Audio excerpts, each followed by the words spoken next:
परित्राणाय साधूनां विनाशाय च दुष्कृतां धर्म संस्थापनार्थाय संभवामि युगे युगे।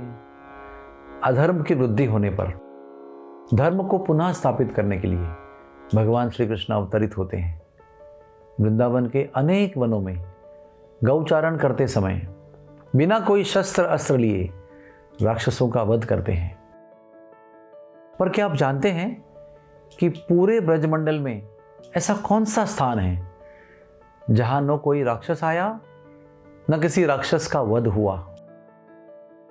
वो स्थान है बरसाना, जहां कंस केवल एक बार आया पर दोबारा आने की उसकी हिम्मत नहीं हुई। यह कथा इस प्रकार है।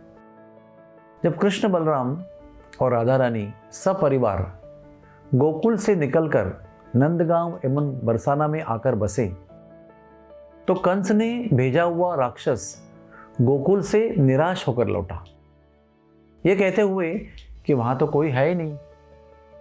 फिर कंस का सेनापति कृष्ण बलराम को ढूंढते ढूंढते निकला। ढूंढते ढूंढते नंदगांव पहुंचा। शांडिल्य मुनि के शाप के अनुसार अपने तीनों साथियों के साथ वो सेनापति पाषाण बन गया। वे 4 पाषाण की मूर्तियां कृष्ण की बाल लीलाओं में बहुत काम आई। फिर कंस स्वयं अपने काले घोड़े पर सवार होकर श्री कृष्ण को खोजते हुए बरसाना पहुंचा। तब राधा रानी अपने सखियों के साथ अपने पिता के कुंड भानुकर में स्नान कर रही थी। वहां पहुंचते ही अहो आश्चर्यम, कंस कन्या बन गया और उसका काला घोड़ा भी घोड़ी बन गया। ये था राधा रानी का महाप्रताप। कंस को बड़ा ही संकोच हुआ। सारी गोपियां ताली पीट पीट कर हंसने लगी।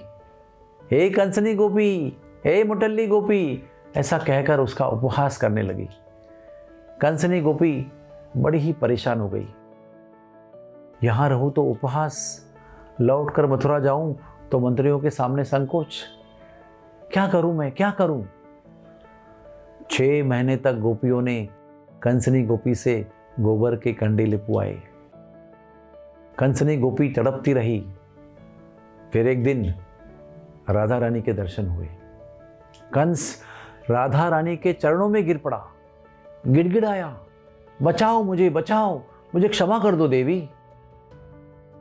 पिता वृषभानु महाराज ने कहा, अरे राधे, ये तो हमारे राजा हैं, इन्हें हम प्रतिवर्ष कर देते हैं, छोड़ दो इन्हें।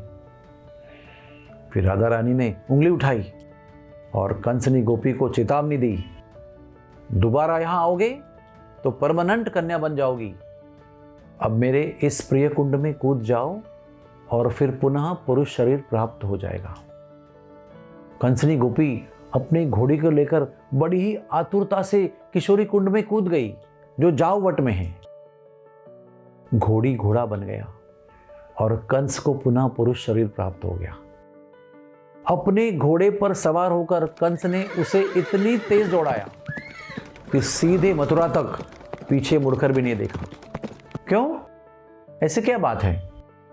सोच रहा था कहीं स्वामिनी का विचार बदल गया तो फिर स्त्री बना देगी। इस घटना के बाद न कंस कभी बरसाने आया, ना उसका कोई राक्षस।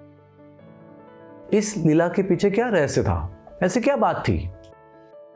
बरसाना में ऐसी विशेष उत्कट और अंतरंग प्रेम लीलाएं होती रहती है, तो ऐसे लीलाओं के बीच राक्षस का आना, लीला में बाधा डालना, यह सब नहीं हो सकता है। इसलिए बरसाने में कभी भी कोई राक्षस नहीं आया। ये राधा रानी के अस्तित्व का महाप्रताप है। बोलो श्री जी महारानी की जय।